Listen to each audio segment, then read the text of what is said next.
ម៉េចមិនខ្លាំងទៀតទៅទីបំផុតក្មេងស្ទាវជើងខ្លាំងដេញគប់នឹងវារថយន្តនៅវត្តភ្នំផ្អើលក្រុងភ្នំពេញត្រូវបានចាប់ឃាត់ខ្លួនហើយ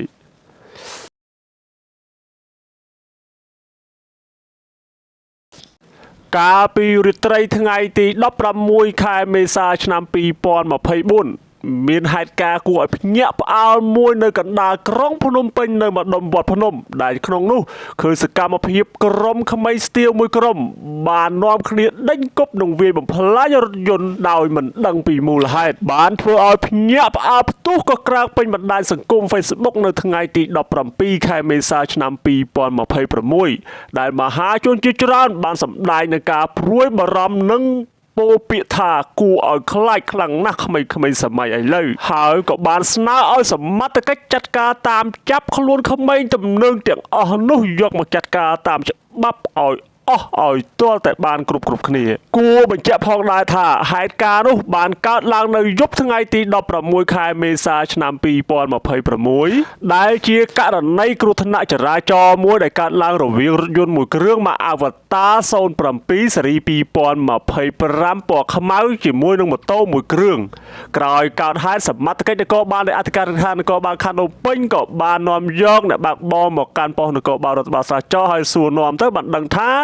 រឿងហេតុនោះគឺកើតឡើងដោយសារតែម៉ូតូទ្រីមសង់មួយគ្រឿងនោះបានបុកខ្លួនពីក្រោយហើយក៏មានបាតុភិបភ្ញាក់ផ្អើលកើតឡើងដែលម្ចាស់ម៉ូតូស្រែកថារត់ដេញបុកគេហើយរត់ភ្លាមនោះប្រជាពលរដ្ឋក៏មានការយល់ច្រឡំស្មានតែរថយន្តនោះបុកហើយរត់ក៏នាំគ្នាដេញតាមនឹងយកដុំថ្ម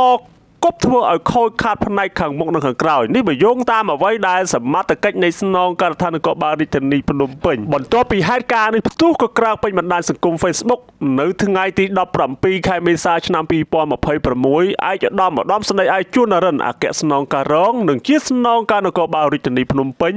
បានលើកឡើងបែបនេះថាសូមអញ្ជើញក្មេងៗដែលបានគប់នឹងវាយបំផ្លាញរថយន្តនោះសូមចូលខ្លួនដោះស្រាយនៅអធិការដ្ឋាននគរបាលខណ្ឌដូនពេញឲ្យទាន់ពេលវេលាតាមជំនាញតាមចាប់ខ្លួនគឺអនុវត្តតាមនីតិវិធីច្បាប់មិនលើកលែងនោះទេព្រោះមុខសញ្ញាខាងលើក្តាប់បានឲ្យហើយខ្ញុំអត់ដែលនិយាយលេងទេសូមអាណាព្យាបាលបើដឹងថាកូនក្មួយខ្លួនពាក់ព័ន្ធបញ្ជូនមកសារភាពជាបន្ទាន់ស្រាប់តែនៅយប់ថ្ងៃទី18ខែមេសាឆ្នាំ2026ស្នងការដ្ឋាននគរបាលរាជធានីភ្នំពេញបានសេចក្តីប្រកាសព័ត៌មានមួយដោយបញ្ជាក់ថាក្មេងទំនើងសរុបចំនួន9នាក់បានឃាត់ខ្លួនហើយដោយអនុវត្តតាមបទបញ្ជាផ្ទាល់ពីឯកឧត្តមស្ដីឯកជួននរិនអគ្គស្នងការរងនិងជាស្នងការនគរបាលរាជធានីភ្នំពេញនាថ្ងៃទី18ខែមេសាឆ្នាំ2026នេះលោកឧត្តមសេនីយ៍ត្រីប៊ុនសច្ចាស្នងការរងផែនការងារនគរបាលព្រហ្មទណ្ឌលោកឧត្តមសេនីយ៍ទូលីប៊ុនអេងស្នងការរងទទួលដឹកនាំការិយាល័យនគរបាលព្រហ្មទណ្ឌកំពតស្រានិងលោកវិរៈស្នេហ៍ឯកមុំសាវ៉ននាយការិយាល័យនគរបាលព្រហ្មទណ្ឌកំពតស្រាបានដឹកនាំកងកម្លាំងជំនាញសហការជាមួយនឹងកម្លាំងផ្នែកព្រហ្មទណ្ឌនៃអធិការដ្ឋាននគរបាលខណ្ឌដូនពេញស្រាវជ្រាវឃាត់ខ្លួនក្មេងទំនើង9នាក់ករណីហិង្សាដោយចេតនាមានស្ថានទម្ងន់ទោសវាយនិងគប់កំទេចរថយន្តនៅចំណុចហាងម៉ាស្សាម៉ាយូរ៉ាផ្លូវលេខ47ភូមិ15សង្កាត់ស្រះចកខណ្ឌដូនពេញរាជធានីភ្នំពេញវេលាម៉ោង 7:37 នាទីនៅថ្ងៃទី16ខែមេសាឆ្នាំ2026បើយោងតាមការបំភ្លឺរបស់សមត្ថកិច្ចក្មេងទំនើងទាំង9នាក់នេះមានខ្លះអាយុ16ឆ្នាំខ្លះ17ឆ្នាំខ្លះ18ឆ្នាំក្រុមជនសង្ស័យដែលជាក្មេងទំនើងខាងលើបច្ចុប្បន្នសមត្ថកិច្ចជំនាញកំពុងតែសាកសួរនិងអនុវត្តតាមនីតិវិធីចំពោះករណីដែលសមត្ថកិច្ចជំនាញកំពុងតែស្វែងរកបពពួកមួយចំនួនបន្ថែមទៀត